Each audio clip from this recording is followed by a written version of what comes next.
Imaxinemos por un intre que vivimos no século IX, lonxe da tecnoloxía, sen prensa, radio ou televisión. Na veciñanza fálase da aparición da tumba do apóstolo Santiago, nun recuncho do suroeste europeo.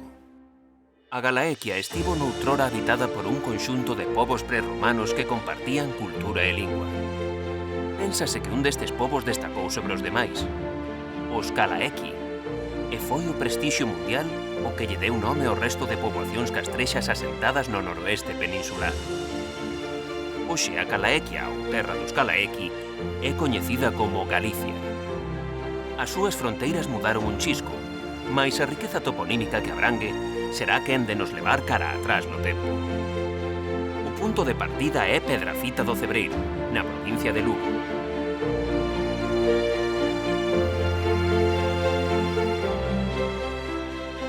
Pedrafita provén do latín petra ficta, ou pedra fincada, e responde ao nome co que se designaban os monumentos megalíticos que, colocados de xeito vertical, separaban dúas lindes.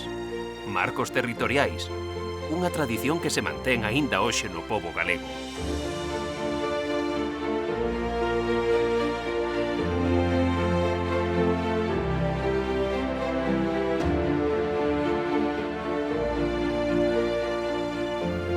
O Cebreiro é unha das aldeas do concello.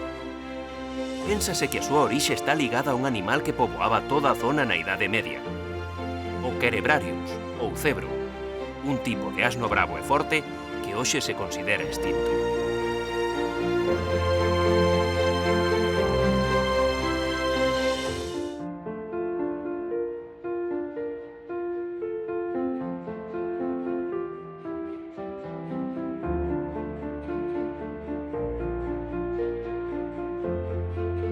Camiñando uns poucos kilómetros, chegamos á aldea de Hospital da Condesa. Un lugar que lle debe o nome ao vello sanatorio que a condesa Eguilia levantou no século IX para atender os peregrinos.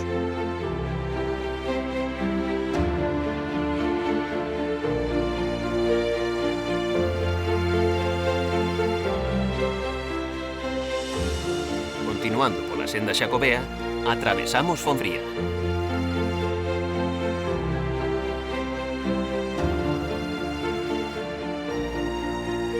O nome deste lugar fai alusión ao sitio que escollían os romeiros para coller folgos e refrescárense tras a subida do Alto de Poio.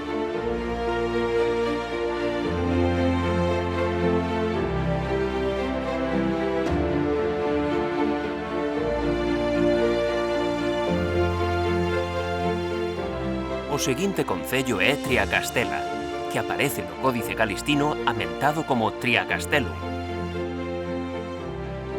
O escudo municipal contén a representación de 3 castelos. Aínda que non existen datos históricos da existencia destas edificacións, o certo é que quedan vestixios na zona de 3 fortificacións castrexas. De feito, Triacastela, Lagares e Santo Adrián son 3 castros ou castrelums que conforman un triángulo. Deixando atrás esta última vila, o camiño bifúrcase poñéndonos por diante senllas opcións: Samos ou Sanxil. Polo interese toponímico recomendamos a vía de Samos. Pero para coñecela será precisa outra etapa. Bo camiño.